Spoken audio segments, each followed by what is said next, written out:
Hey everybody, it's John. This is part 2 of my countertop redo video. It was getting too long, so I had to chop it into two parts. You should probably view part 1 before you watch this part.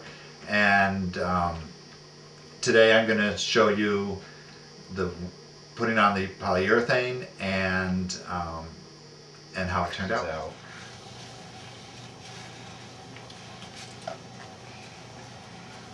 Okay, so there's my base coat, per se. Now I need to get this stuff. I'm not quite sure how to do this. I think I'm just going to grab it in my hand and just kind of just sprinkle across the whole area.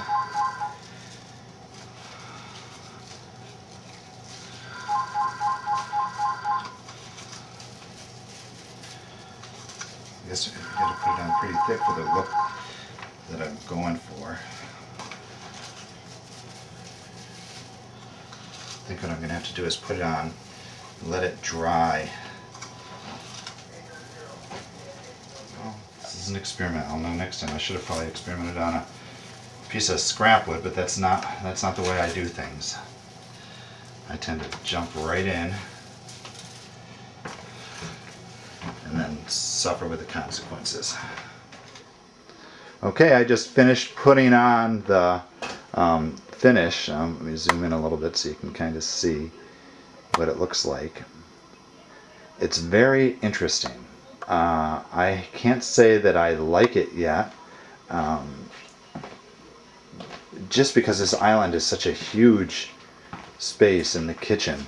It seems to, it really changes it. I guess because it was so dark before, and now it just seems to like just pop right out. I have to let it set up now and see what's going to happen. I guess this step is pretty much done. I have let it dry, and then I put the attachment on the vacuum cleaner that has the little brush part and went over it, removing any leftover particles that were loose. Okay, it's day 2. I took a bunch of footage of me putting on the polyurethane and so forth, but for some reason the camera screwed up and none of that was salvageable. So I have the finished product I'm going to show you this morning, and I think it turned out really good. As you can see, I've put on two coats, actually 3 coats of polyurethane, and that kind of sealed it in real good.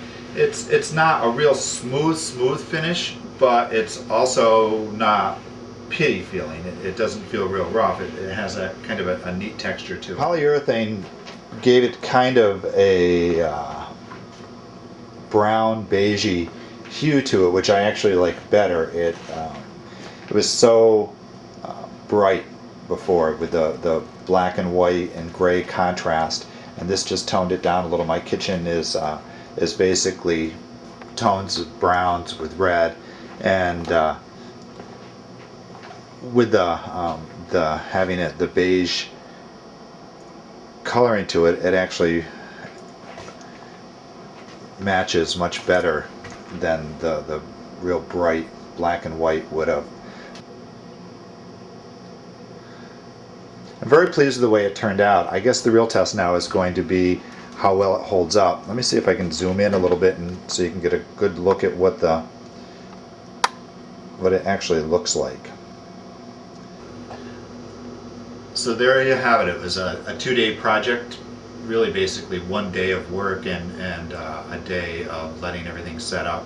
I started this yesterday 3 o'clock, and it's now going on 2 o'clock the next day. So actually within 24 hours it was done. I am going to let it set up for a little bit longer before I start putting stuff on it, even though it appears to be dry. I think that if I go and start putting the coffee maker and so forth on it, it might be a little bit too soon for that. So I'm going to let it set up for another few hours. But I would say it was successful. It gave the kitchen a whole new look. It was very inexpensive. I think the flake was like $13. The paint I bought, which I didn't even use half of, was $9. So for less than $30, I have a whole new look to my kitchen, a new countertop that's more timely than the one that was on there, and I think that it's a good, quick, cheap way to give the kitchen a whole new look.